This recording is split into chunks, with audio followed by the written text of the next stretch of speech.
GearWebsites.com is your source for firearms-based playing cards and books. We also have mugs, shirts, and posters with designs that we've made live. Of course, we have patches. Every Friday is Free Patch Friday. We appreciate your support. Thank you for shopping at GearWebsites.com. Hey, and welcome everybody to our Gun Channel's coaching chat. We do each Tuesday. Clover Tack from Texas joins us. Thanks for jumping in. Hey, good to be here. And each week we'll come up with a topic. Often the topic is suggested by people that join us. We do this live on Tuesday mornings on the YouTube, and it gets distributed out to different places. So however you're watching this, feel free to contact either Clover and I for topics or subjects or questions, and we'll attempt to address them here. So today we're talking 2024. It's 2023. It's about pretty much half over. Are you planning for 2024? Is it too soon? You already have goals for beyond? Those are the kind of questions we'll talk about today. As I like to do, I ask the robot for some description for the video so we can dig into that if we need to. But let's get started with asking Clover. 2023 is half over. Are you already ready for 2024? Yeah. Already got some things in the works for 24. Yeah, for sure. Not just a massive amount of things, but it's time to start working on laying the groundwork and at least I guess kind of early planning and figuring out some of the logistics or different things you want to do in 24 and some of the major things at least start kind of paying attention to those. I think not speaking for myself but speaking for others out there, and this is nothing that I haven't already said before, but a big part of the year for any gun tuber, and that's the point of these chats, is firearm content creation, is making it to SHOT Show. Like that's huge, and if you've never gone, then you don't understand how huge that is, and the opportunities that opens up, and just your way of thinking, and a lot of other things. And so, right now, it's to the point in 23. In the next couple of months, accommodations are going to have to be made, and like I said, you're going to have to be making decisions on a lot of the logistical things for making it to SHOT in January of 24, of course. So that being earlier in the year makes it a little more pressing, I suppose. But right now is definitely the time to you need to be laying some groundwork, kind of working out the different options that you have. Not time necessarily to make those hard and fast plans, but at least be paying attention to it. So it's just one example. Well, let's see. So we got a couple of different ways I suppose we could go with this one today. We try to use the suggestions, interaction with the live audience, and like I say, we got the robots kind of outline over there. Then we've got whatever comes up in our conversation here. So first thing, we were kind of talking there, I'm thinking, I don't know how many years you're into it. Is you got some way of knowing how many years into the content creation game you are? I mean, 2015 was when the Clover Tack channel started. I was doing things on YouTube and some other things prior to that. 2017. That's YouTube, but I mean, whenever you started either doing your own marketing for your business or figuring out how to do your own website and stuff, wouldn't you consider that the beginning of content creation? Or probably, probably. And that was at least getting boom. familiar with it and like learning the skills and stuff. Because even if you're just teaching some other creative person how to use their tools, you're essentially, creating content just for a different audience, unique audience. But anyhow, I'm just thinking, when you've been doing it for a while, I'm sure people are listening to us, hopefully because they are interested in our opinion that's created after years of doing this. But, from experience or whatever. But try to put yourself in the shoes, I think, or the way I'm going with this is let's try to put ourselves in the shoes of somebody who isn't years on the clock, right? Who isn't been doing this for a while. Right. When do you include future plans into your plans? Like, at what point in your content creation journey do you start looking forward and not just, here's what I'm doing today or tomorrow? Man, that's a good question. It's also a very hard question to answer, I right? mean, it's unique, right? Probably for everybody, but it's Yeah, got to be yeah. something that's kind of general. And people out Because there, feel free to put your suggestions in I there with want how to you. say you're right, and I want to say that that point is going to be dictated by another event that happens, with your journey and with your projects. I think that as a creator, you're gonna kick this off. You see other people doing it. We obviously advocate people turn on cameras and do things, and maybe you succumb to that eventually, and you go, "Hey, I'm gonna try this. I'm gonna turn on a camera," and then maybe it's fun and you enjoy doing it, and something happens, whether you realize you're a part of a broader community, or you realize there's some longevity in what you're doing. I think that may be a common theme, though it is very general. It's kind of a common theme that in some way, you realize that, hey, there's some longevity to this, right? And I think once you realize as a creator, it's of course natural. Once you realize that there's some longevity to that, then you start thinking about it in terms of long term, because you see that there's longevity, right? And that may be, you may be 6 months, a year into quote unquote content creation, and you've got the very first video that you made is still getting traction, is still getting views. You see that people are still valuing that content for whatever reason, right? Whatever value it offers, and you're like, wow, okay, well, if this is still clicking along after a year, like, okay, I need to be looking more long term. Like, instead of, doing, quick, uh, flavors of the day type stuff, maybe I need to invest some time long term, or, I don't know, it just opens your mind, right? Like, if you see that, uh, the long term angle, and that's kind of hard to do if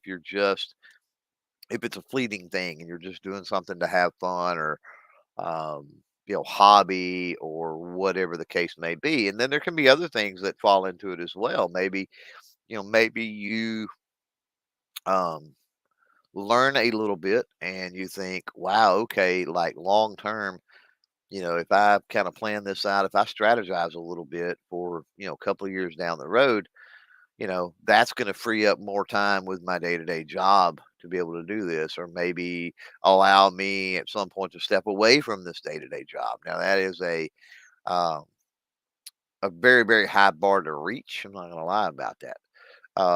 But there are creators that have obviously made that happen. Um, but I don't think it's an unattainable goal. But I don't know that the vast majority of people, there's a certain amount of luck involved when it comes to the opportunities that pop up, and I don't think that the vast majority of creators to get themselves into that situation um, have. I don't want to say have what it takes. Maybe not the patience, or maybe they don't have the free time, or whatever, kind of to make that happen. It's almost like a catch-22 situation. But I think ultimately, like I started out with, I think something happens to where they see it more than just a hobby. They see it more than just having fun, and that can be a variety of different reasons. And then they switch over into that long term thinking.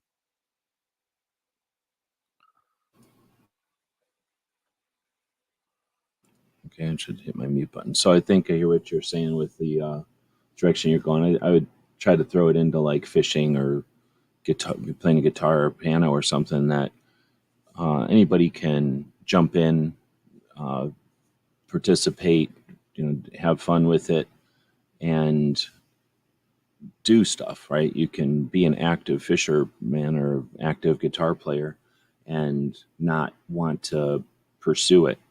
You can play around with it and then decide you want to pursue it and then figure out where you are and keep going. But then some people are going to start the whole pursuit knowing that they want to take it professional or take it full time or take it as an occupation.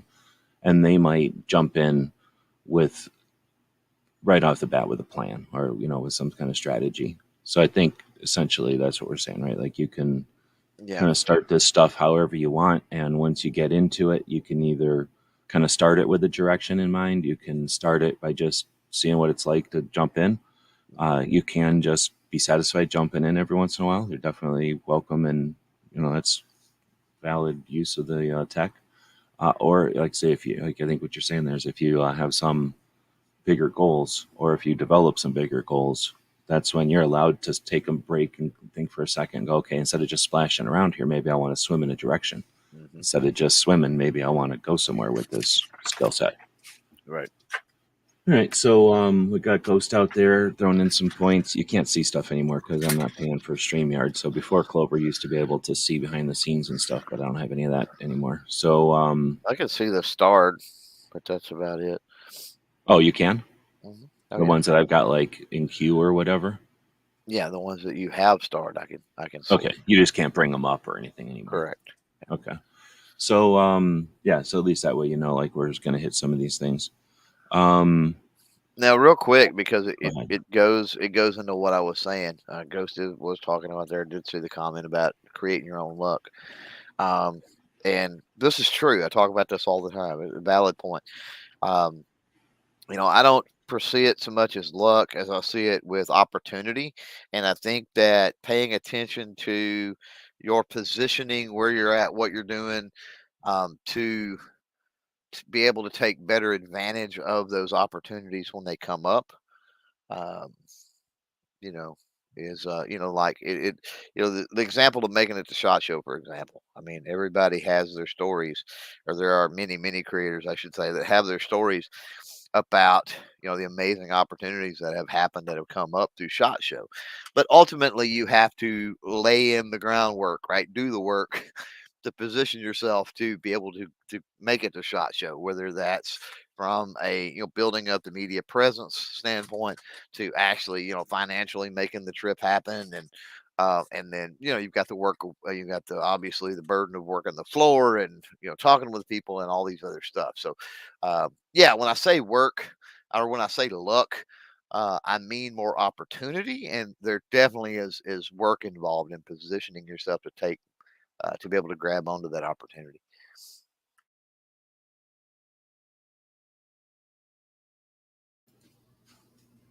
Um yeah. So there's lots. That's kind of the old adage that if you can't win if you don't play, or something like you can't. You have to get in the game before you can figure out. Well, debating which way to go here. Why don't we hit some of these starred things and Yeah, then might as dig well. into the outline here? Gizzard is joining us. Uh, we've got some outline here to chat about, but it is just robot outline. It's not like I'm desperate to get this information across. So feel free to participate as people are. We're here to coach and to chat, not so much to dictate or to offer some kind of delivery of a script. So feel free to be part of that. Ghost is saying, I started planning ahead. As soon as I put my first video out, I was hooked and wanted to learn and do more. Then he says, followed up with, I have a weird mind though. I like challenges and figuring out how to beat the system, but that's me. So there's some amount of when you jump into a situation or a phenomenon, like YouTube is a social media platform on the internet in the United States, or on the world, in whatever years that this happens to be. This so or In other words, it wasn't the first. It wasn't AOL or MySpace or Facebook even. And so he had some idea jumping in. Ghost and everybody like him had some idea jumping into YouTube, that there was already a YouTube. And when Ghost jumped in, YouTube had kind of established itself as a place for content creators, and not so much like a place for kitten videos or America's Home Video type of stuff. So set and setting, or the scenario that you're, when you choose to participate or whatever, is a part of it. But I can understand what he's saying. Like when you guys kind of started at the same time in the same era, at least on YouTube, at least, with your knowledge and your awareness and your abilities and skill set coming into it, there was something there for you to have a game plan. Um, somebody just jumped on YouTube when it first started. Like I say, it really started as a place to just put America's Home Video type of stuff, like little funny things that got caught on tape that people wanted to share, but not with any intent or reason other than make people laugh or gasp or something. So, if you would have jumped on YouTube back then with some kind of strategy to create awareness or something, like that wouldn't have happened because it wasn't the platform for that yet. 10 years from now, what'll YouTube be like? I'm sure it'll be quite different. So when you're jumping in and stuff, you got this ability to be part of or jump onto a system or what is that? Is a system the right word? Or like a paradigm, like I say, YouTube is a changing entity.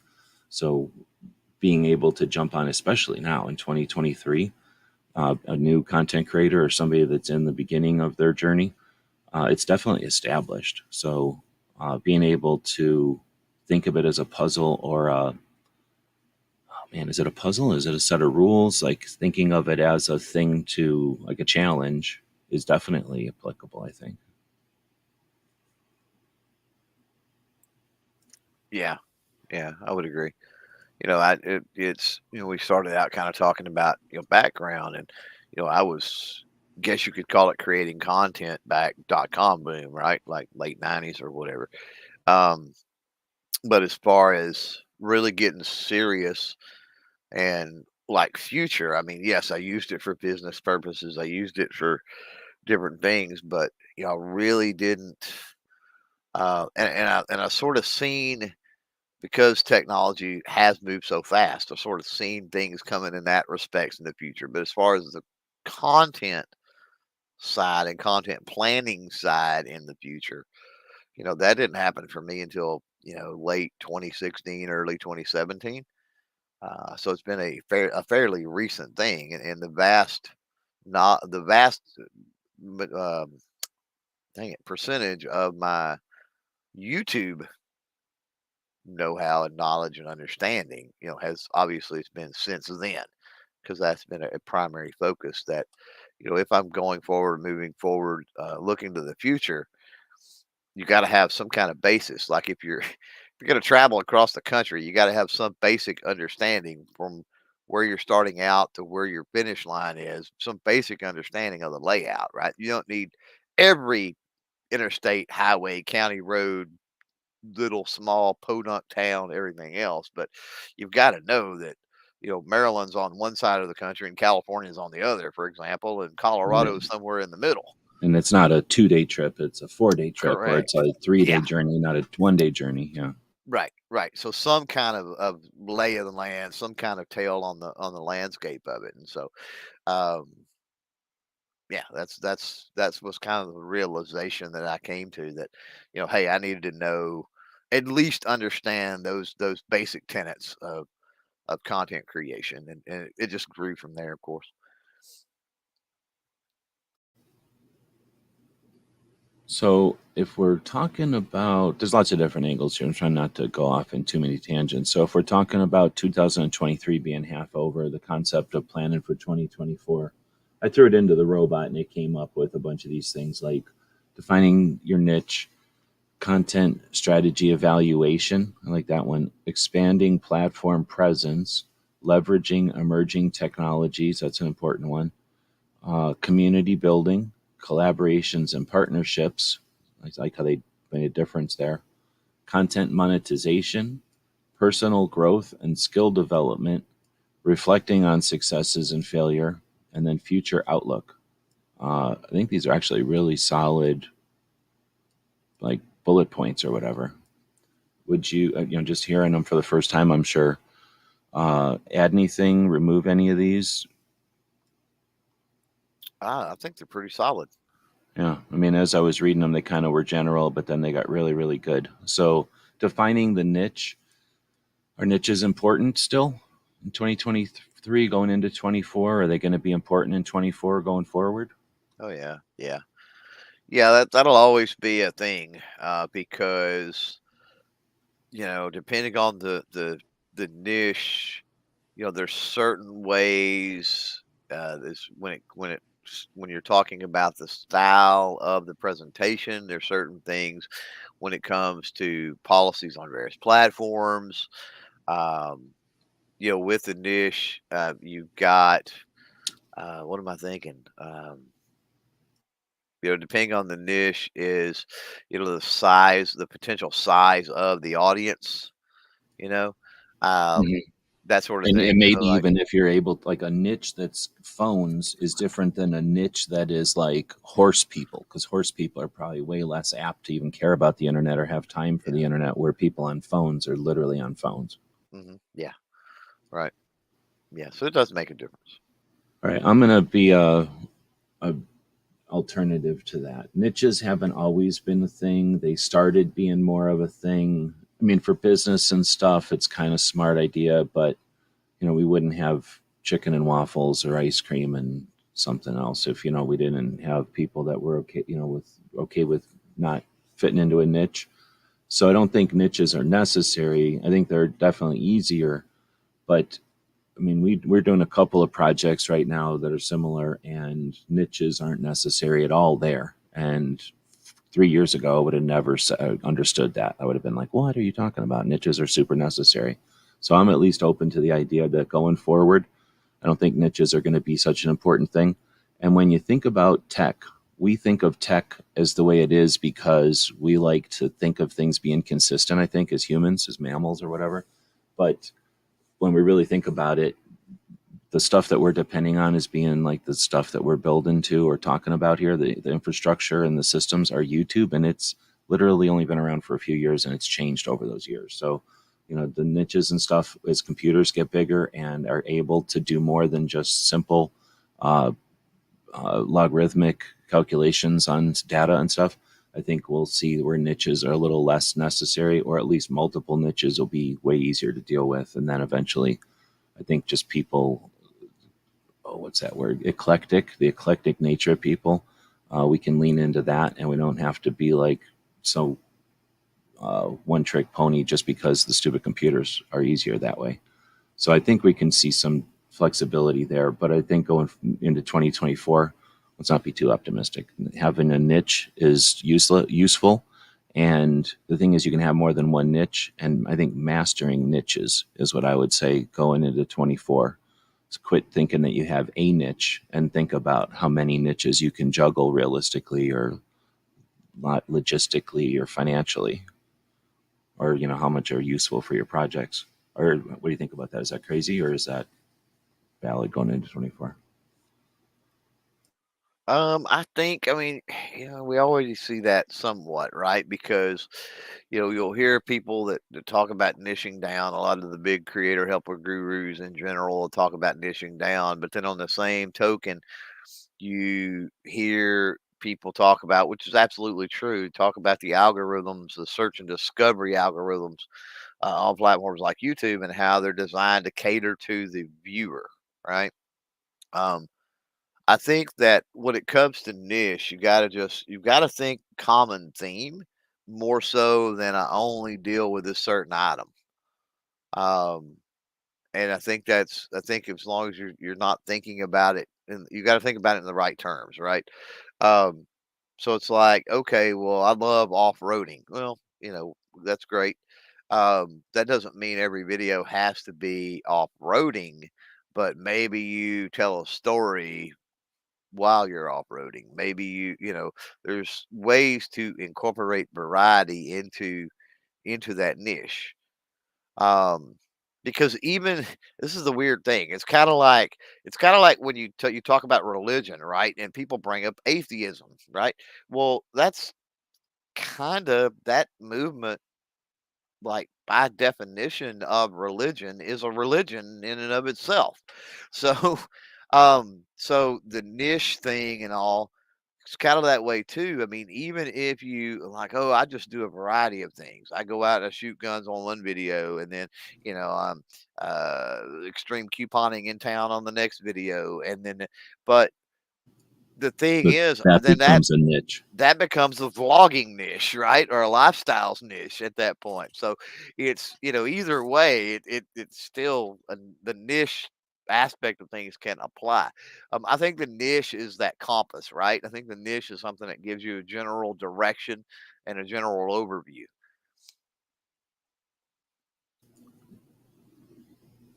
Not a defined lane you have to stay in, but pavement markings. Right. It's kind of like we said earlier. We're going from Maryland to California. How we get there? Like you could go 18 billion different directions, but that's where we're headed with this, right? And so that would be kind of like your niche. So the next one is content strategy evolution. Learn about the changes implemented in my content strategy, including new formats, collaborations, and innovative ways to engage with the audience. So that's interesting. Content strategy evolution. I Oh guess yeah. the strategy would be to do it in different ways, but I see. If I heard the word or the heading content strategy evolution, I would think like direction or topics. I guess they're saying formats, but like formats to me means like, well, I'm going to change from a podcast to a video review. Like I'm going to change the way I'm doing it, not what I'm focusing on. So when they say content strategy evolution, all it looks like all these Yeah. um, examples are on like the content implementation evolution. But either way, we're going to take it. How important, if we were going to rate each of these elements, I don't know how many there are, 10 of them or something, how important is, I guess, focusing on your evolution of your content or the strategy of your content, if I guess Well, the is way what I'm I trying to read this, I think it's fairly important to have at least have a certain level of awareness, because what I kind of read into this is more about the formats and the different ways that you can implement, right? That like your I'm going to be on content. MySpace Yeah. because I'm just doing MySpace Um. so well, and I'm going to So stay on MySpace. Everybody else keeps moving on though. so you're not morphing or mutating into something totally different. That's not what I'm getting with this point. What I'm getting is you're adding to, right? And that's where I get with like the evolution, right? So you got an organism, and Like you're adding to your toolbox. You're not well, changing your you've got an direction. You're just organism, adding your tools. you've got a single-celled organism, and for whatever reasons that are going on in the environment, which could be a new content format, a new possibility to create content, right? And that single celled organism through evolution says, whoa, I need an arm now, right? To be able to do this, right? So Yeah, I need to be able to you're swim not, around or whatever. you're not changing lanes, completely changing things up. You're just adding to the existing. So you're adding all of those things. You're right. You're like your tool belt. Exactly right. As far as how important is that, maybe somewhat less than half, but I'd say it's pretty important to keep up with tech and what's Depends on, possible. Keeps yeah. you can give you like a new, like when I learned about the 3D software. I mean, I wish I had time to do it, but that 3D software is so fun to work with. You can just start with an idea, start with a point or a sphere or something, and just start swishing it and stretching it, and before you know it, you've got with just the amount of knowledge you have on like Adobe Illustrator or Photoshop, you can have 3D creations that are super neat, and you can do all kinds of stuff with them once you've created them. Um, so knowing that tool is there, uh, depending on again what your project is and what you're doing, and maybe you learn about Instagram and you never knew about it, and it can be, I remember that being really neat when it first came out. Everybody was discovering it, and learn, working with it. The new stuff though that comes out, being aware of that, um, there's probably some potential advantage to mastering a new platform, not just for your own skill building, but just to be on a new platform that may or may not, become a bigger thing. You're there with a presence, and then it gets big. That's Well, always a good way to grow. if you're the first person to climb that mountain and plant your flag, everybody that follows after you sees your flag. So that's advertising, that's Sure. notoriety, that's admiration, there's a lot of things that come with that, right? So there's something to be said about being an early adopter and succeeding. But I also think that there are people, I think there's a certain amount of success in a particular lane, a particular platform, a particular implementation. There's a certain amount of success that can happen to where people don't evolve, and I think we see that a lot. It's important to point out. We see writers, we see bloggers that they haven't. They don't. I mean, they've got a certain level of success. I don't want to, you know, to me, success from the creator perspective is defined by that creator. I think it's really hard to project success onto somebody because it's typically superficial. We're just looking at numbers and things like that, and we don't know a lot behind those raw numbers. But let's take somebody that is, let's just say for whatever reason successful as a photographer, a writer, a blogger, and that's all they do anymore. And that's 10, 15, 20, 30, 40-year old, technology and media. And they're still riding that out. I mean, they're not branching out. They're not evolving. So, you are going to have people along the way that don't add those other things into their tool belt and their repertoire just because maybe they're not in a variety. I don't want to put it's hard to put things into their mind or into their mouth as to why, but I can see there being reasons why they wouldn't deviate outside of their wheelhouse, regardless of what technology and opportunities come along. They don't want to risk their perceived success, maybe taking a gamble on a new. Um, Oh, heck, a new way to go, a new journey, a new technology, a new pathway, whatever. New mousetrap. Yeah, So I think I missed one here, so I'm going to go backwards to expanding platform presence. These are all from the robot. Find out how to express and expand presence across different platforms, such as the Instagrams, the TikToks, and the Twitters, as to reach a broader audience and establish a consistent brand image. So, the last one was content strategy evolution. And, we didn't get into specifics there. We're bouncing off of this, kind of talking about the robot. I don't know if that's the best way to do this. So I'm just going to go off the headings and let us expand, right? I'm not going to do the yeah, little paragraph that the robot gives because I don't know what direction it's even thinking. And it's a little bit too general or boring. So when we talk about content strategy evolution, going backwards a little bit, there's things that I'm doing this year that I kind of started last year that anything to do with what I'd been doing in a long time. And that can be interesting in all kinds of ways. So when I was attempting to write some books, I got into problems because of because of what I'm writing is pain in the ass essentially and not very interesting.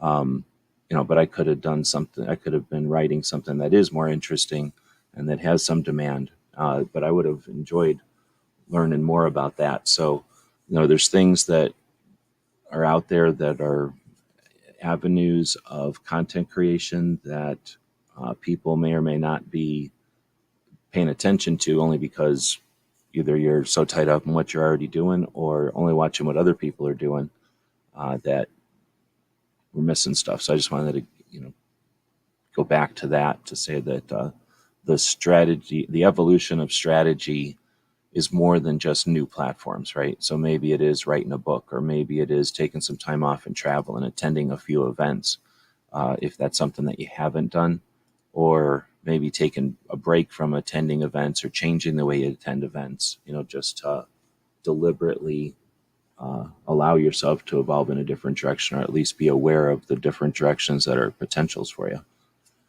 Um, I don't want to go unless you want to add to that. I'll jab going back to expanding platform presence. Where would you take the topic expanding platform presence as far as somebody going specifically as a content creator from 23 into 24? I think it's important. It has been important, and I think it is. I mean, you've got more and more and more platforms and things that are, albeit much smaller than the big boys, but that are opening up. And I think that having a presence on platforms. And don't take this wrong. Let me explain what I mean by this, because sometimes people get this the wrong way. I'm not saying that you have to work, spend massive amounts of time on every single platform out there. That's not what I'm saying. But every now and then, at the very least, every now and then, get over on the smaller platforms. Do some little homework on what new ones are out there, whatever the case may be. Set up your account, and do that pretty much right out of the gate. Stake your claim to the land on that platform, so to speak, as soon as you realize there's another platform or something out there. And then you don't have to build a house, right? You don't have to spend all that time and put all that resource, or you don't have to till the land and have a big huge You don't got garden to or move there. whatever. You can just own the Right, property. right. But at least stake your claim, get your little piece of the pie there on that platform, so that you have a presence, because we're talking about a presence here. And then, every now and then, maybe throw a video on there, right? Or a picture or a post or whatever type content that platform handles. Throw a little something on there. Why? So that, when the crawlers and the searchers and the things on the internet are doing their work, anytime, somebody's checking things out, doing a search, or, other people that may be on that platform, at least you're there, and there is the potential that there is somebody that can find you. Now, they may find your one piece of content on there and go, wow, this is really cool. I like this. And then, but you only have that one piece of content. Well, at least at that point, they're aware you exist. And so they could do a search and then pull up maybe the main, obviously, if you took a channel name or something and you type that into a search, it's probably going to bring up something like a YouTube, or, a place where you've got a really large presence or large amount of content on that platform. And so at least it gets you noticed. At least it's something there to put you in front of somebody new. Presence on platforms, on alt platforms, is super, super important. And something that I don't think a lot of creators, I think they overlook, because I think they come to the mindset that, oh man, I'm doing so much work on. Let's just use the YouTube example. Oh man, I'm doing so much work on YouTube. I'm spending hours a day on the YouTube content, and there's this uh, video platform over here, and man, I got to go over here, and that's something I got to upload, and I got to do this, and they're thinking about it the wrong way. They're thinking about it as multiplying their existing work, and like it doesn't require that for a presence. Like, whenever you sit down to eat your lunch, sign up for that account over there. Pull your artwork over from your YouTube, put one video up, and then walk away from it. And at that point, you've built a presence. And so, at least there's something there. So the different platforms that are out, I think they come in waves. I mean, they were probably some amount of like a waterfall of them, or like a fountain of them, when pretty much everyone had a kind of become accustomed to smartphones. I know there was a lot of them that came in, at that point, but before then, as the internet got faster and the internet got more capable and more people were using the internet expecting different levels of entertainment, and so there's been waves of new platforms coming along. Obviously, some of them are huge and have stuck around, but I don't disagree with anything you said there. I think that there's probably a good. I want to put I guess the playing devil's advocate. If you have a presence on a platform, you don't do anything on it, the people that are on that platform are going to feel to some extent like, oh well, this person's just here as a shell. Like they don't care about this platform. So depending on the size of the platform and your ability to care about that, I understand that is an issue. So there is a school of thought that says if you're not going to be on Facebook, for example, don't be on Facebook. Don't, because there's so many people that are passionate about Facebook. They see that you've got a shell there, or an old unused account. That's your first impression is, oh, I don't care about Facebook, and that could bother somebody who really cares about Facebook. And there are people that, for whatever reason, are allowed to have these opinions on things. If So, you're okay, maybe if your content doesn't resonate with them, maybe if you've got, I've run across on an alt platform, I run across a video on whatever, alien cow beings from Uranus or something, and the conspiracy theory around it. And I'm like, okay, this is kind of dumb and stupid. And there's one video, and yeah, screw this. But if I run across a video that's awesome and it resonates and everything, I'm not gonna be coming from a negative, hateful standpoint of why is this person isn't using this platform. They're just shilling and just putting it up here. I'm gonna come from probably from the thing of, man, that video was awesome. Like, what happened to this person? Like, why don't they have more videos on here? Like, what's going on? And again, I do some homework. I search because it did resonate with me. I valued the content. I'm wondering what's going on, like why, you know. And it's the difference between coming at it from a positive perspective and a negative perspective. And if you're and we can't worry about the positive and the negatives. Like that's the same as well, you got to stop saying at some point. Like, saying you can't go down every level, every saying alleyway. there's drawbacks to having a presence and you shouldn't be on that platform at all, to me is the same as saying, oh, you're going to get a negative comment on YouTube, so you probably shouldn't put content on YouTube. Like, you're going to get people that think all Well, kinds of no, things but about you or think whatever. about one of the video hosting platforms that exists that we all used for a few years, and then they became stagnant, I guess. And like GunTube.org is an example of one that resists this because he's paying attention over there. But Mhm. some of the others, you post a few videos over there, it's nothing but spam. You're going to get a lot of spam comments, and since there's no mechanisms in place to remove it effectively, you're going to sit there for half an hour every once in a while deleting spams, unless you want just your account to be full of spam comments, or every video you post over there to be full of spam comments. So there's that negative where if you leave something derelict or whatever, it can look like bad. But I'm not saying that's a thing. I'm just saying I know that that's a point of view that's out there. Like, don't just stick flags out. But on the other hand, you don't have to just stick a flag and walk away. I can understand, as somebody who's run a platform or a community before, it was always annoying when you're putting a lot of time and effort and people Mhm. enjoy the place and there is a community of conversation going on constantly, or more than one conversation going on, and then somebody comes along effectively, spam like, hey, here's me. Okay, thanks, move on. Here's my website or something. Yeah. But the thing is, so I can understand that concept, for especially when people are, have such emotional attachment to some of these things, which you can do when you're, there every day or whatever.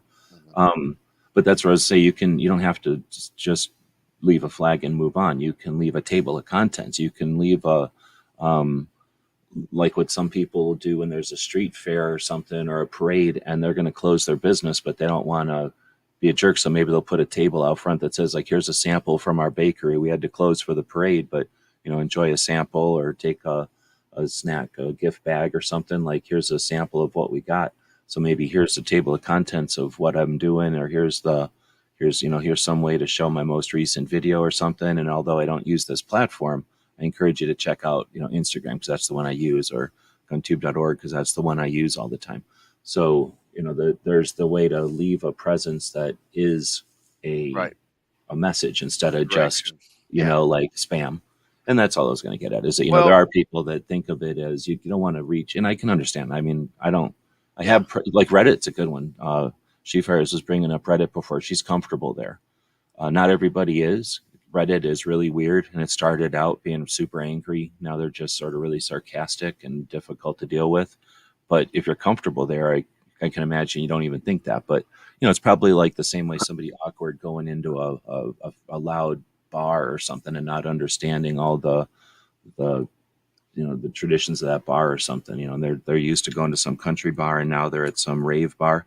They know generally they want to go over there and get a drink, but they don't know the procedures to do it or whatever. So it might be something like that, to it. But um, if you do the wrong thing over on Reddit, you'll hear about it. You do the wrong thing on some forums, you'll hear about it, and there'll be repercussions.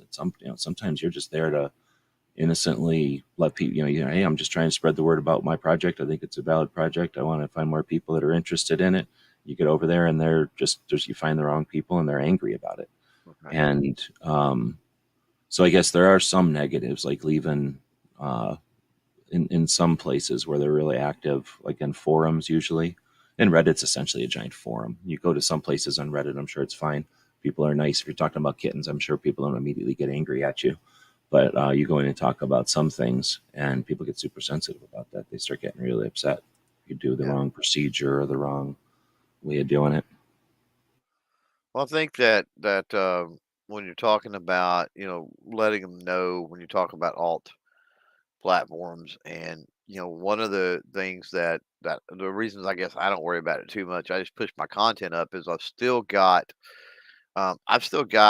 in the video sense anyway, with alt video platforms, I've still got a certain amount of YouTube like branding and things going on, like so people know that, oh, this is a YouTube video basically that's been ported over here. Um, and so they, you know, they at least they know at that point that if they want to consume more that's not over there, or if they need to reach out, or whatever the case may be, that they could do that through through YouTube. They could find me through YouTube.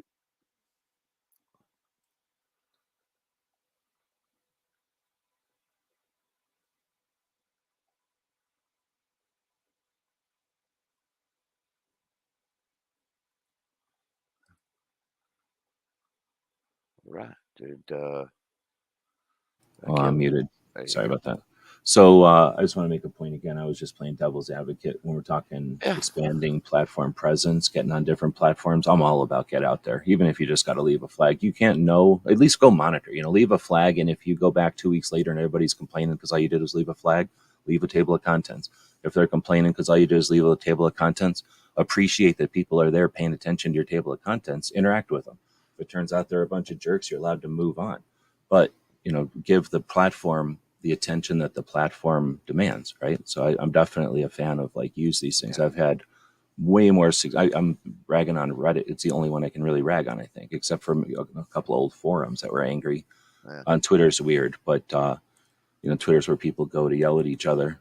But aside from that, like, and I don't like Facebook either. But there's few of the new ones really are got too many negatives other than they're new and they just got the growing pains or the issues of not having a massive budget or infrastructure or whatever. Yeah. But Right. anyway, I'm all about getting out there. So the next one is leveraging emerging technologies, and I'm just going to hit on unapologetically Arm's point here that says, as for planning, she just chose a new phone that will let her do more with videos and posting away from her computer. The current phone is ancient. As someone who also had an ancient phone, I was super proud of it because I didn't want to be on the 5Gs. Um, and I got donated some phones by Pink and Joe. Thanks everybody for the phones. Yeah, I can't imagine. I was such an idiot. Like, definitely have new tech as far as your phone goes, and you can not be on the 5G pretty easily. There's some things you can do, like just don't connect to the 5Gs. As far as leveraging emerging technologies, though, Clover. Yeah. I mean, I think you have to keep up to a certain point. Yeah, for sure. Yeah, and my phones aren't brand new. My phones are actually probably pretty weak, but Yeah. compared to my old thing, man, Yeah. I Well, mean, I've had new phones. But wow. You can get by with maybe 3, 4 years. I mean, I would say you don't have to have the latest that came out like this year or even last year. I think you can get by with 3 to 4 years old. And that's been true with technology for a very, very long time. Um, it's that technological curve. Well, they're not Um, getting faster. It's like the cameras are getting better and they're changing the mhm, form factors, but they're not really. The phones aren't getting much mhm. Right. faster, are they? In the last few years? Not really. No, no, no, not to speak of. And even with computers and things like that, not necessarily. I mean, if you get something good from the start, anyway. I've got. We've talked about it, but I've got a custom built desktop PC that's sitting in there that was built, I want to say, in 2008, and maybe even was built before that. I think maybe. I can't remember. But I can guarantee you I can go in there now, and it hadn't been turned on in literally years, but I can go in there and turn that thing on. And I can do pretty much anything that I can do with the laptop that was when was this built? Last year? I don't even remember. But I can do It anything just and might everything take a on that. little longer. Actually, it doesn't. It doesn't even take any longer. That's the crazy thing about it, right? So you've got this interaction when it comes. You got to realize when you talk about tech, you've got hardware and you've got software. So the older versions of software were designed to run on older versions of hardware, and so that relationship between, I guess, between your software and your hardware, I mean, can make it to where it's no slower. It really isn't. Now, does my editing software on that have all of the features necessarily that the editing software, the newer version of the editing software I've got has? Maybe not. Um, that'd be a good comparison to actually sit down and look at one day. I don't think it does. But then how many of those new features do I even use? Right. So that's another thing. So yeah, I think that we need to be careful in saying keeping up with technology because you can certainly, unless you are dependent upon the latest technology. Obviously, if you're doing a technology channel of some sort, you're in that niche, you're probably going to want the latest because you want to be right on the cutting edge. Um, if you're if the production value you're looking to get, you're after, right, requires the specific, upgrades and features of the latest technology, then yeah, I mean, go for that. The drawback of keeping up with the absolute latest technology is the cost. And can that money be put into other things? And I go back into making it to SHOT Show as a gun tuber. Instead of investing $10,000 in equipment, right now for your channel, can you invest five and then, with things that are a few years older and then get your butt to SHOT Show in 24 with the rest of it? Like, I would much rather see somebody go that route, quite honestly, because you're covering more bases with that. It's just to me, it's an overall, it's a better investment. It's more Just for what diversified it's worth, I investment. don't know anybody that spent $5,000 to do anything No, except I possibly get you, maybe but buy a car. I do know people all the time that are talking about spending, $1,500 on a camera to start their No, yeah, YouTube channel. It's eventually, like, like have accumulated that much money into their please, project for sure, definitely. yeah, Yeah, yeah, and that's where I and think I you're saying see, like don't run into that where you're like just trying to accumulate a big yeah, arsenal of tech because it's not going to make your life easier yeah, necessarily. It just makes and your life different. I see unapologetically armed says we went with the S23 Ultra, which is a Samsung. After hearing about the cameras, yeah, I had the S10 and the camera was phenomenal on the S10. That's how old that is. And then I run two S20s now. I've got my main, and then I bought an additional S20 just so that it was the exact same phone. And if I needed it for backup for phone purposes or anything else, I could just keep things um, copied. What do you call that? Where they're copied over exactly, and then all I got to do is swap a SIM card or something and go. Or worst case, have to go into a cell phone store and get a new SIM card, but and then go if something was to go south or happen. All the controls are the same, the cases are the same, the accessories are the same. But yeah, I'm running S20s and I got no issues at all. So What the hell? I have an S71. Is mine 50 better than yours? yours is no, yours is an A71, isn't it? Oh, I don't know. I just looked on the screen and it went away. Yeah. Maybe, yeah. Yeah. I feel like So mine's 50 better than the yours then. the S is the galaxies. Yeah, A71. Yeah, yeah, yeah. It says So the Galaxy so A71 the though. the S or the main or the is the main line is the flagship is the Oh, S, okay. right?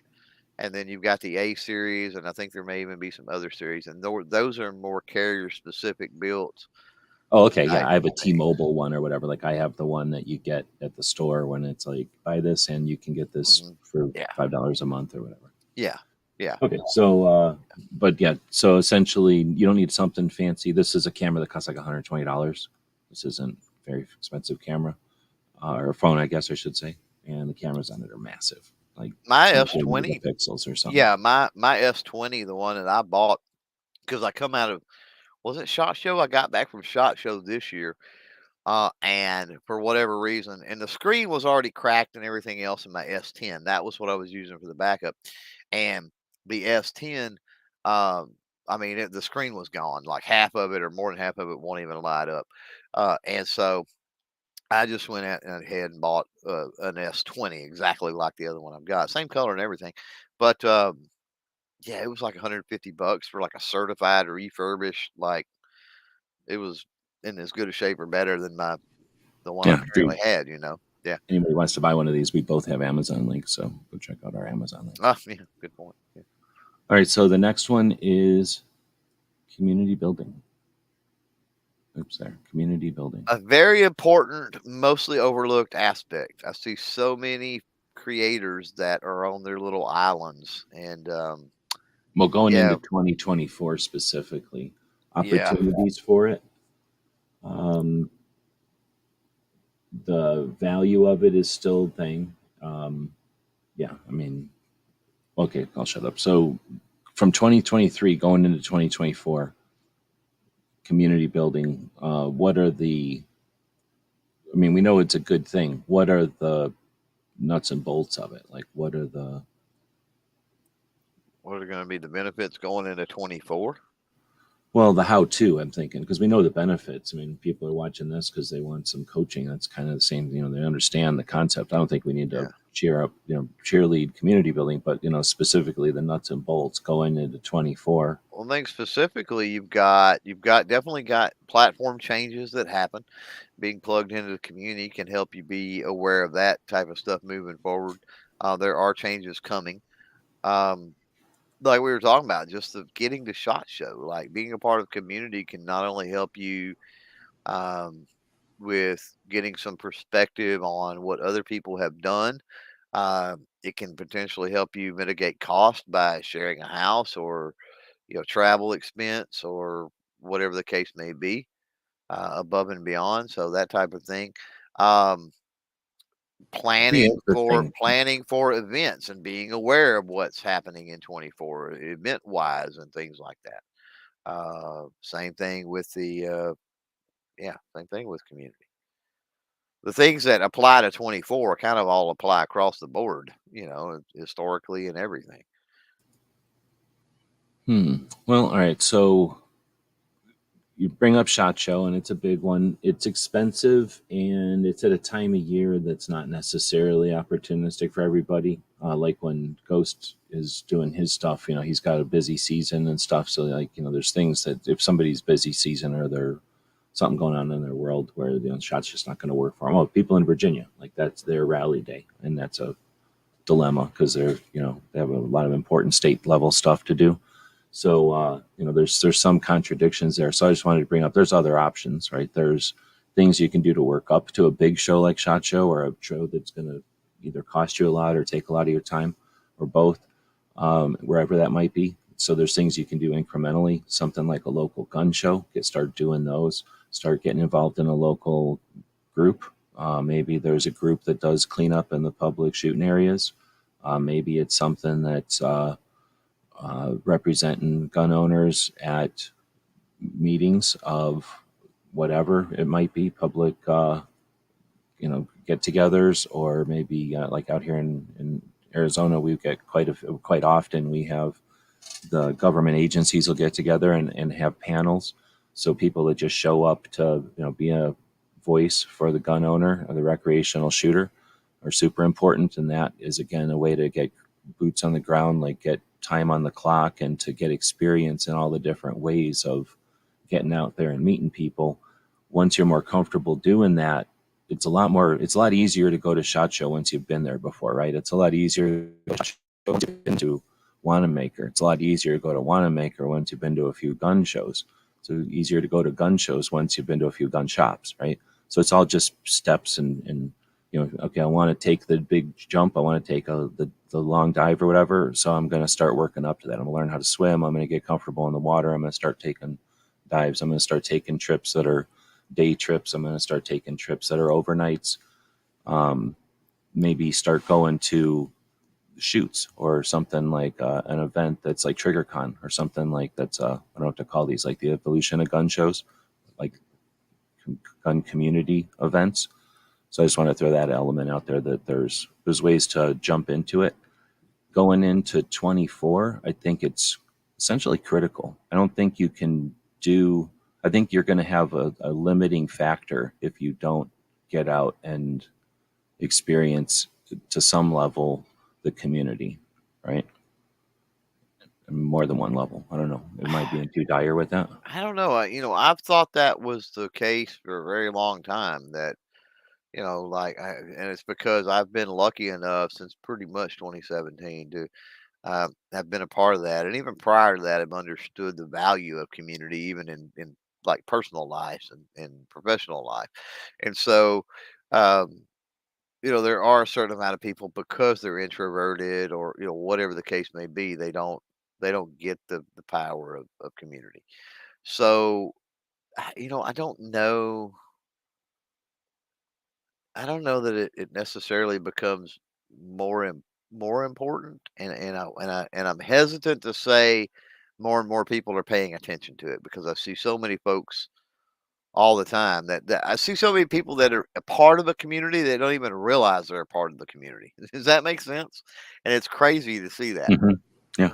They're like, "Oh, I don't know, I don't have anybody I can collab with, and I don't," and then you get to talking with them, and there's 8 other people that they could collab with, or they could help them do what they're needed to do, and it's like, wake up, like, what? Pay attention here. You're in a community you don't even realize you're in. Well, that's essentially the next one is collaborations and partnerships. Oh, well, there you go. Um, but for some reason, Keep Gunworks over there went live. They're doing Toby is hosting the whole Grace Curley show today, so they went live a little early. Once that went live, And we are kind at of the hour, so yeah, okay.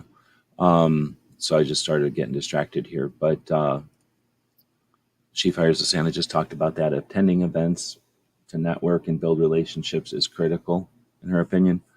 And that's what I'm saying. I think that you can do a fair amount of stuff online, but I just think you're going to have a limiting factor there. There's going to be just because you don't have to go shake hands. I mean, you have to. I think there's a, a benefit to attending.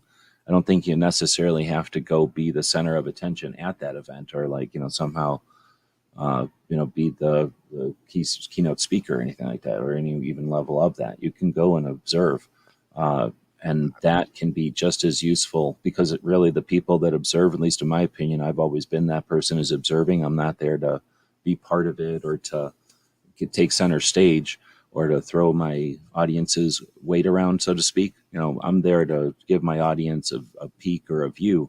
And that's always been beneficial. It's always had um, benefit, I think, to the group and then to the group that we're, they're witnessing or being part of.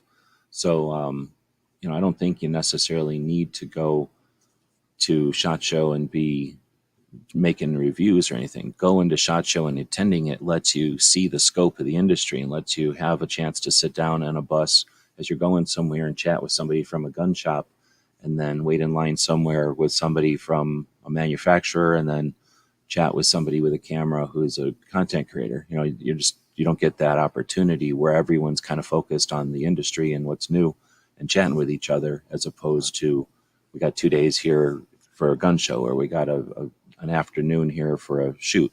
This is 4 days or 5 days depending of lots of time to have conversations and talk. So being at SHOT Show is what we're talking about, right? Not necessarily making SHOT Show the big focus of your channel or somehow trying to exploit SHOT Show or make it, the biggest. Well, it's yeah. going to cost you a lot, and unless you're Or, rich, it's going to cost you a lot to go there. But not making it like you're the whole thing of your channel. Like, oh, we go to SHOT Yeah, Show. yeah, yeah. We're not talking about going to SHOT Show to make videos or to, like cover a SHOT Show. Not even, no. I mean, do that if you want, but it's not Yeah, necessary. We're talking about the more of it than that. Yeah. And then all those other shows, I'm talking about same thing. Like yeah. you're going to learn stuff at these other shows. You don't have to go like make videos at them or try to get collaborations or make agreements with people. Right. All right, so then Unapologetically Armed says, I'd like to make it to the annual event. Oh, I'd like to make it to the annual event that the Second Amendment Foundation hosts. That's called the Gun Rights Policy Conference, the GRPC. It's been going on since like 84, 86 or something. And this year it's in Phoenix again. It's in September. It's the same weekend as TriggerCon. So I was just putting it in the calendar. Those are both on September 20th and 21st. It used to be 3 days. Now it's just 2 days. It's Friday and Saturday. It used to be Friday, Saturday, Sunday. So Friday is AmCon, the Alternative Media Convention. Wait, did you said it was Friday and Saturday? Yeah, it's just They, Friday and Saturday. they Well, I got mean, rid it's of Friday Sunday? night. Yeah, they got rid of Sunday. Really?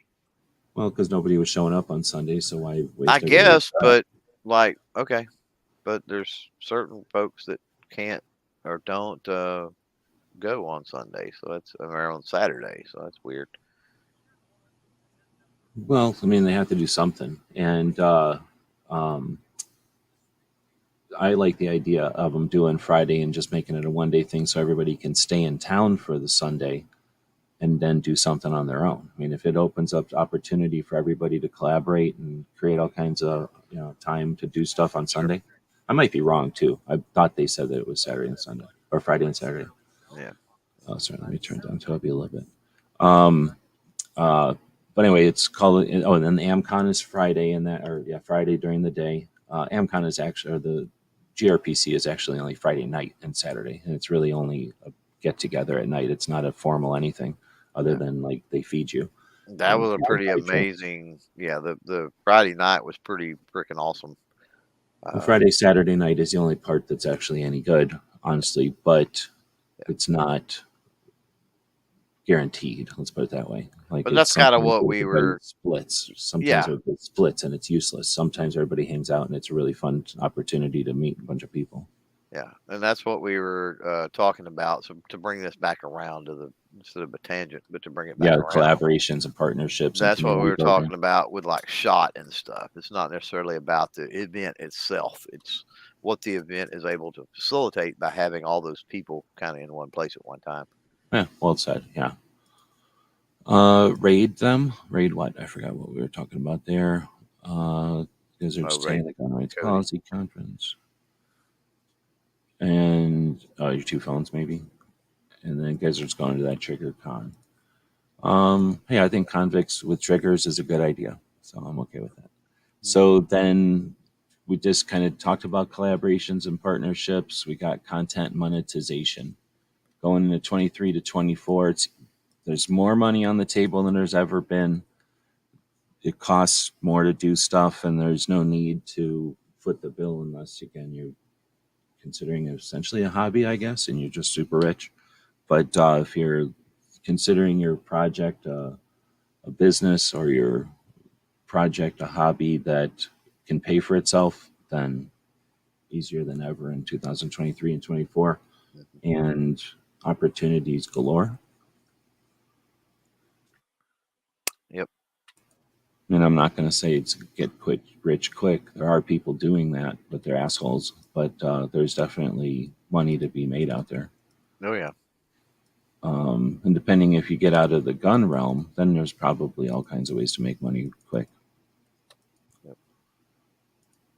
All right, so next up is personal growth and skill development. So you mentioned before software. I don't want to go off on too many tangents, but learning tech or involving tech or leveraging tech, a big chunk of that is software. You have to be fluent in something like Paint or whatever the Mac version of Paint is.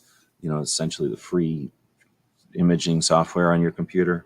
You have to be fluent in some kind of video editing, some kind of sound editing. Even if you use your video editor for your sound editor, it's possible. Like you could use your video editor as your image editor if you really wanted to be so lazy or scared to just use one software. You could probably get a video editor and do almost everything in it to some extent.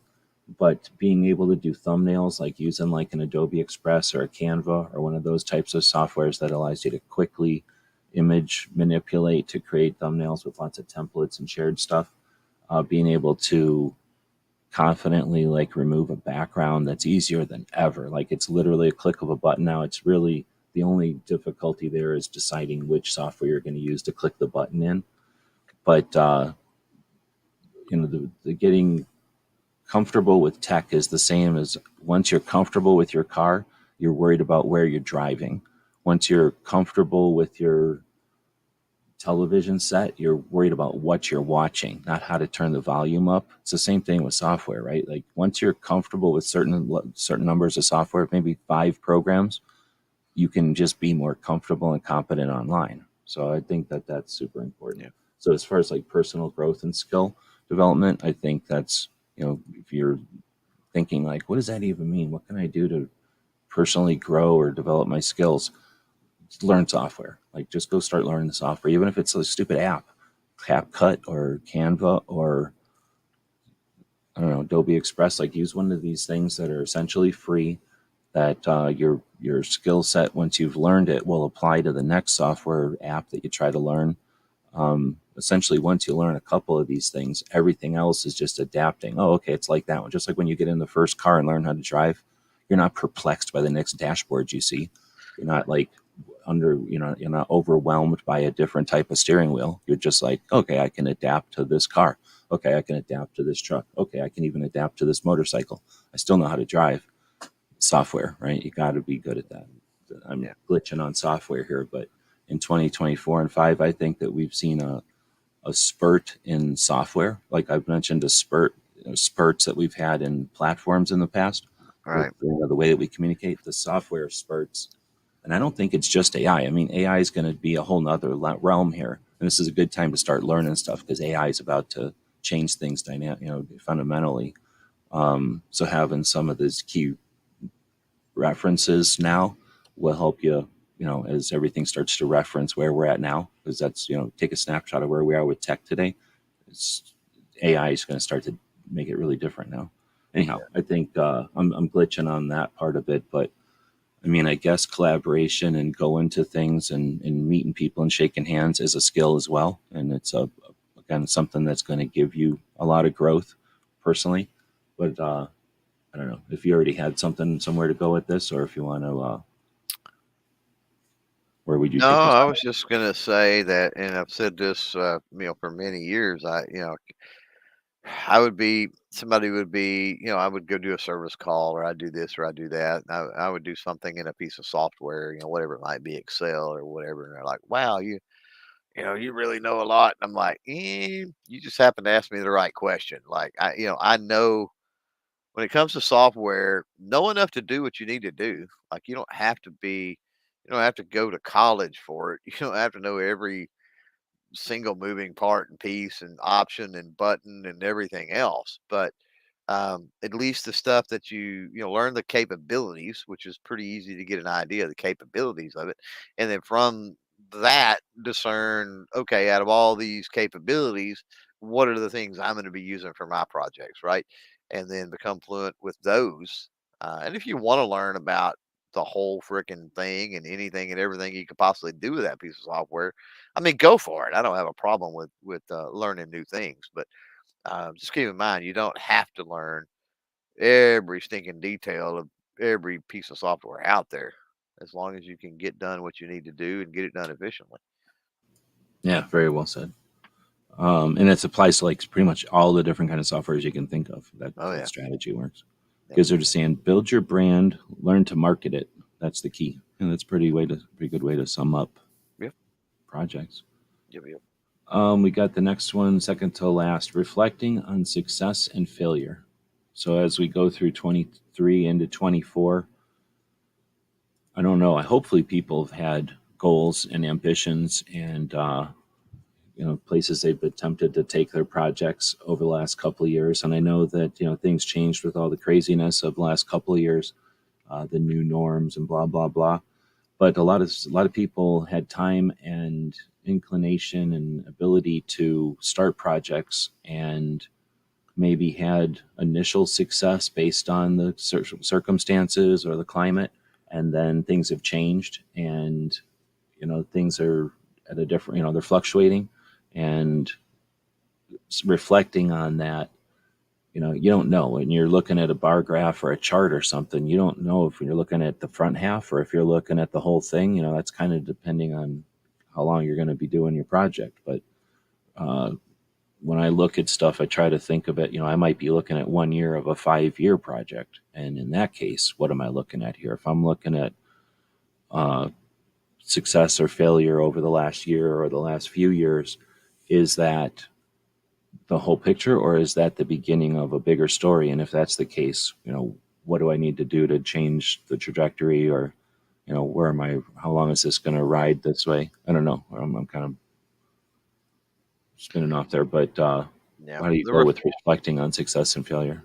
I don't know. I would rephrase that a bit because you've got a sense there's an issue when, and this is, the robots, they don't know any better. But when you start interjecting success and failure, um, those are some hard line terms, and especially failure, where if you get somebody that starts looking back on, something as a failure, they feel they're a failure, and it's like, how is that on the mental state of somebody? So what I would say is recalibration is the way I like to put that. Like, assess everything and then recalibrate as necessary. So um yeah, look back, did this work, did this not work?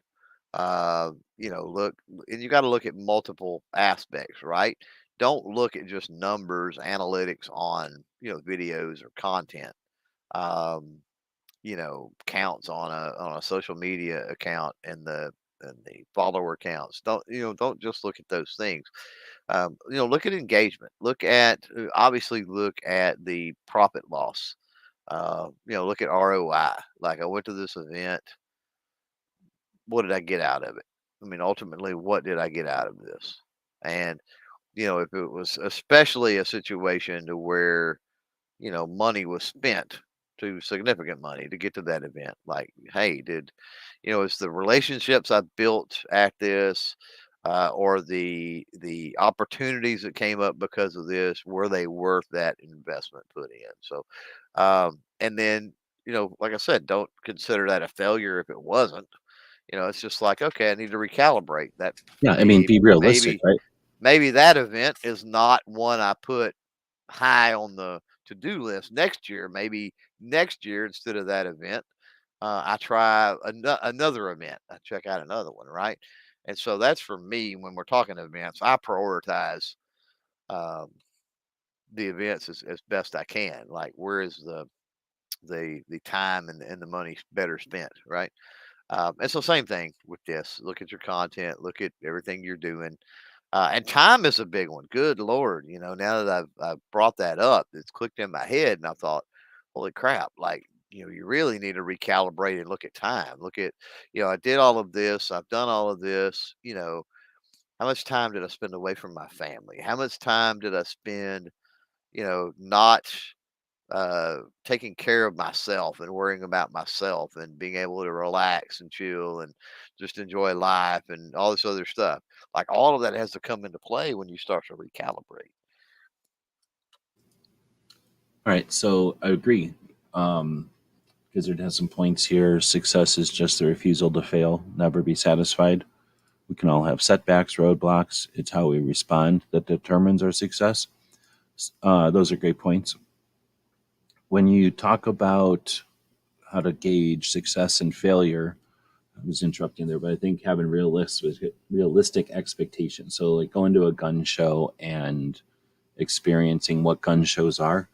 I mean, it would be unrealistic to expect to go to the first gun show and to come out with enough, shake enough hands and create enough, what's the word, like uh, arrangements that you're covered, all your expenses are covered for some sort of a project. Like, you probably need to go understand the culture of the gun show for a while, know when is a good time and when's appropriate time to have a conversation about a project that isn't anything at all related to the gun show or something. If your goal at the gun show is to meet a bunch of people and have some manufacturers in your Rolodex or in your contact list that you can use for uh, having as guests on a podcast or to go tour their facilities or something. You go into the first gun show and expecting to come back with a bunch of business cards and tour, set up. That's unrealistic. But go into a gun show or two and seeing who's showing up at every gun show, who's set up at just the gun shows down in Sierra Vista, and who shows up at the gun shows all over Arizona, right? Like knowing which gun shows are busy and which gun shows are slow, knowing what time of day to go to a gun show. You go to a gun show on a Saturday morning and a Sunday afternoon. That's different than going on a Saturday after lunch, or a Sunday just after church lets out. Like there's times, you're going to have to learn the culture for, and that's just for a gun show. If you think of it as any other thing, a firearms event or an exposition shoot or something that you have to travel to, you expect to, you've never traveled before. Do you expect to go to an event and just have it be flawless and in your first experience in traveling as a content creator?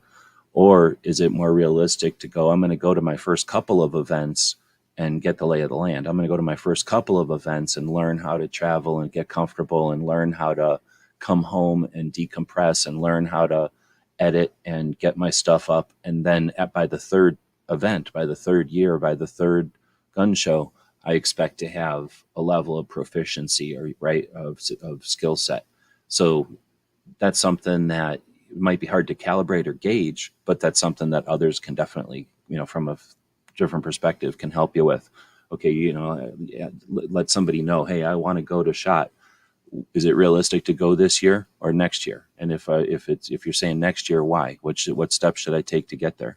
That might be too specific for some people, but a lot of people that are out there are interested, want to see you succeed, and they're going to be able to say, hey, try this, try getting to the show in Pennsylvania, try getting to Wanamaker, try getting to TriggerCon or something else, before, and learn XYZ. Just travel first. Take your cameras with you next time you go on a family vacation, next time you travel for business, and do some reviews of, your shoes or something. Just get used to traveling with cameras and then coming home and having editing to do. Like a lot of people travel and they get home and they go on with their lives. Well, guess what? When you're a content creator, come home from traveling, roll up your sleeves and get to work. Everybody else wants to do something and you're not, because you're going to be editing. And if you have given yourselves the goal to get your editing done in the first week or something, maybe you find out at gun shows that that's unrealistic. And maybe from talking to people like me, you find out that it's not necessary to post all of your event coverage the moment you get home from the event.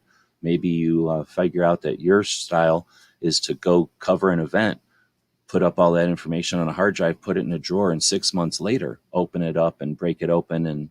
And that's your take on it. Your 6 months, aged, cheddar cheese version instead of the American cheese version everybody else put out there 5 minutes after it was over. I'm ranting a little bit, but I think having some expectations out of it in 2023 and 2024, you've got people to look back at. You've got successes and failures all over the place. If you're not aware of them, ask around. Again, if you really want, go to a community like what Gizzard is creating, or Chris 740 has a lot of people that jump in that are content creators. Ghost, a lot of people that watch his stuff are content creators. If G23, same thing. Most of the people that are watching this that host shows, the people that are in their audiences are content creators or savvy enough and aware of content creators to offer that kind of insight. Hey, I'd like to do this, and here's where I'm at. What do you think I need to do? You could do a live show and just get feedback from people and learn a lot about where you're at and how far away you are from your goals, maybe. I don't know. Did you want to add anything? I'm kind of going off. We're already at the 90-minute mark. Nope. All right. So future outlook is the last one that the robots gave us. Well, that's what we've been talking about this whole time. So I'm with that. Yeah, but I think having a specific, I don't know when to do it. Maybe do it on the monthly or something. But having real realization, understanding of your goals, and realistic. I don't know if that's the right word. But take a pause, think about what you're doing. Are you reacting? Are you surfing? Are you coasting? Are you riding the current? Are you riding through what you consider to be rapids? Are you sitting on a stagnant river? Are you paddling across a lake? Do you got wind in your sails? Like, what is it that you consider your project and what is it that you're needing. Like if you've got big sales and it's you set this thing up for windy days, and the wind of politics or the wind of challenge to our rights or the wind of everything's going our way or the wind of people are buying like mad, so there's money in the industry. If all those winds aren't in your sales, what's your alternative? Do you have a motor? You've saved some money up and you can just coast through this time, the calm times, and ready for the next time everybody's going to be blowing hard again? Or are you got some alternative? Maybe you're not even depending on any of that mechanism. So I think I don't know, when do you think, if we're talking about taking time to look at your goals, what your project's all about, where you're going, what you want to do with it, when do you do that? Do you do that on an anniversary? Do you do that quarterly? Do you do that like after an achievement or after a new level upgrade? When would you counsel or coach someone to assess their goals? I think it could be a lot more effective when this is just going to be in general. Um, can't really get specific, but I think it's going to be a lot more effective if it's after an accomplishment, if it's while they're on some type of a high, because it's With content an up creation is going to be cyclical, and you don't want to catch somebody in a lull in a low area. That can be tough because I mean their outlook can be negative. So you want to catch them on the rise or just before they get to the peak of you know some type of an achievement or something like that. I would think I want people focusing on the positive for sure. Yeah, but that's a little random because I agree with you. That's a great time to do it when you're optimistic and when everything's going your way and you're feeling good about it.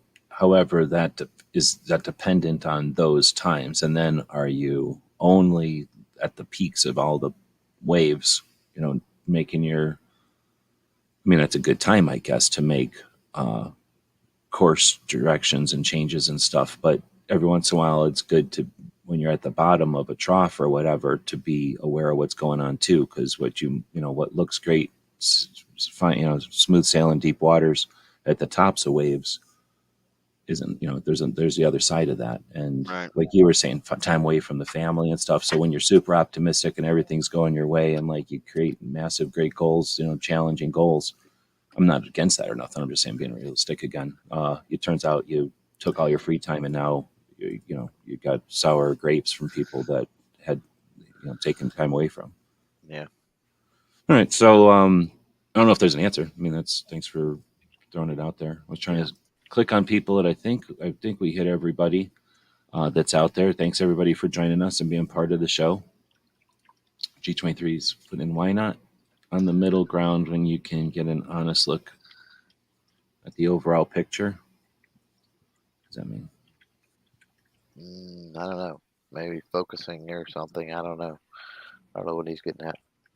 Yeah, clarify that one. We'll throw it in there. Any idea for a topic for next week? I don't know. That deep on your Have we mind? talked much about monetization? I don't know. I'm always down for that. If somebody's got a specific thing on that, or if you've got something more specific about it, um, I like to post these things right away so I don't forget and do it. Forget to do it during the week. Yeah. But what we'll do here is start wrapping it up. We go live each Tuesday to chat about content creation from the gun content, our gun creator, the gun community, the firearms, the Second Amendment, specifically, ideally. But people that are doing guns and stuff, we have our challenges, not just with the terms of service and stuff, but our culture and the society is always like pushing us around. So, and then we got our bickering and stuff. So you can complain about that and consider that all too much challenge to do stuff, or you can be like one of the hundreds, if not thousands of other, well, probably thousands and tens of thousands of people that are out there contributing or being part of the creation of content in all different kinds of ways out there. So that's what we attempt to focus on, using a little bit of robot help, but yeah, thanks everybody for being part of this. She Fires dropped a $20 super sticker. Thank you very much for that. I'm going to be sending out stuff to the people that I don't get that many super chats, so as She Fires is one of the people that has super chatted. I'll be sending some stuff out as I've had more time to work on the sewing machine now that I've got the time on it freed up. I'll be playing around with that a little bit more. And so G23 was saying, is regards to what Clover was saying about talking to someone after a high instead of a low. Why not on the middle ground when you can have an honest look? Oh, I see. So when you're not all jazzed up or all in the dumps, take a look at it when you're kind of in the middle at a norm, so that you're taking a more objective, realistic look. That's actually pretty sane. I like that position. Oh, definitely. Yep. Good to hear that you've got a new phone. And if you're interested, I'm going to chat here for a bit. Clover can say something about his channels or what he's got coming up as I go run over to the DC Project Instagrams to grab a link to I believe it's a journal that's created out of teal colored leather by Unapologetically Armed, being raffled off to raise funds for the ladies that go to DC. In fact, right now, there's some ladies right now at DC, or maybe they're on their way back, but have recently been in DC doing their annual conversations. These ladies get themselves from each state to Washington, DC, and talk with the representatives, offer their perspective and their phone numbers for their content, for the representatives' contact list. So when they get horrible ideas for bad legislation, they have people in the industry, ladies that are actually interested and aware, to be expert witnesses or expert to offer testimonials or to offer insight on these bad laws. So thanks to Apologetically Armed for creating it. I'm going to stop talking so that I can actually find it, and then I'll post the link here. But Clover, what do you got coming up? I don't have a lot. I know Gary above mentioned TriggerCon. Well, yeah, we've got TriggerCon in September. You also got Gun Rights Policy Conference for those that are interested potentially in that in September. So when we talk about getting out, making events, that sort of thing, those two are on the table. We've got Wanamaker Tulsa Arms Show, which is the largest gun show in the world. That's November, so something coming up along those lines as well. So lots of things. I mean, even though the year is half over, lots of things going on. Before between now and the end of the year, I should say. So, Yeah, it's like halfway through the year. I mean, this year's still going. Whatever your plans are for 2023, feel free to post them as comments in here if you want. If you've got goals, feel free to post them. A lot of times people say to realize them, you need to say them or something, or put them out there. Right. So feel free. We can do other shows on goals if you want. But the idea here isn't to get everybody all worried about the future as much as just remember that it's out there. Sometimes we get our nose in the grindstone. Sometimes we get caught up in our successes or our failures, or those times when everything's calm. And honestly, sometimes, I just got done with the tooth issue and stuff. It's not 100% gone, but compared to a couple of weeks ago, the pain and stress level and everything, and the concern about how much it's going to cost and all that, holy moly. So coming off of that stress, I don't know if I call that a down so much as just, a chaotic time. Sometimes, you just want to rest in those norms. And I think there's a lot of potential failure there. There's a lot of downside to resting in the norms. The bads are bad, but the greats are great. But I think it's the fluctuation that gets us stronger and keeps us going and keeps the springy, right? Yeah, right. All right. With all that said, I did drop a link to Susan's Instagram, where you can get a link to the DC Projects page, where I guess I could just post that too. But I wanted to show you the kind of the banner there. Please share that around. Let people know that what the DC Project ladies are accomplishing over the last 8 years now has been tremendous, and it's mostly unsung. They definitely get exploited, and I'll say that, and then nobody will like this, but they get exploited by the three-letter three-letter organizations that will stand there and take pictures with them. But I don't see any of the millions of dollars funding these ladies' efforts. I'm not saying that this is something that they're begging for money or anything, but they're all doing this on their own dime, on their own time, taking time away from their own families to do this, to sacrifice for the benefit of for all of us. And this is just one way. This journal that Susan made, the raffle for that is just one way that you can help spread the word. You don't have to even participate in the raffle. Spreading the word about it will get it to people who are, who have the resources to participate and to help raise some funds there. But really, what we're trying to do is create awareness, raise or to strengthen those tools or those skill sets of distributing valid info, using all these things, these platforms and stuff to get information out. Well, this is the kind of information that's valid to get out. So thanks for their efforts. And with that, we'll recommend you head over to Cape Gunworks. Grace Curley hosts a radio show in Boston, and each Tuesday she has Toby on for 90 minutes, and they do the 2A Tuesday segment. And Grace just had a baby, so she's taking maternity leave, and Toby is taking over her show for some episodes. So he's over there hosting her show right now. At some point, they'll do some 2A Tuesday, I'm sure. But it's mostly political. If you're interested in listening to somebody who's competent and witty and able to have a conversation with lots of different callers and people who come through the text chat, then go check out Toby, who's taken over for the Grace Curley show today. It'll automatically be redirected with the YouTube system there, but I'll also drop a link over here. Thanks again to Clover for joining us. Tonight, you've got some other stuff happening. Go check out gunchannels.com. We have a fairly current index or directory or schedule of different live events that are out there. At some point, it's an archive because some of the stuff is dropped off the schedule. But like Ghost is still doing his show on Tuesday nights. That'll be there.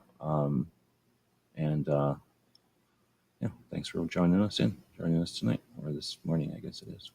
You know what I'm going to do? I'm going to throw one of these out there as well. GearWebsites.com is your source for firearms-based playing cards and books. We also have mugs, shirts, and posters with designs that we've made live. Of course, we have patches. Every Friday is Free Patch Friday. We appreciate your support. Thank you for shopping at GearWebsites.com.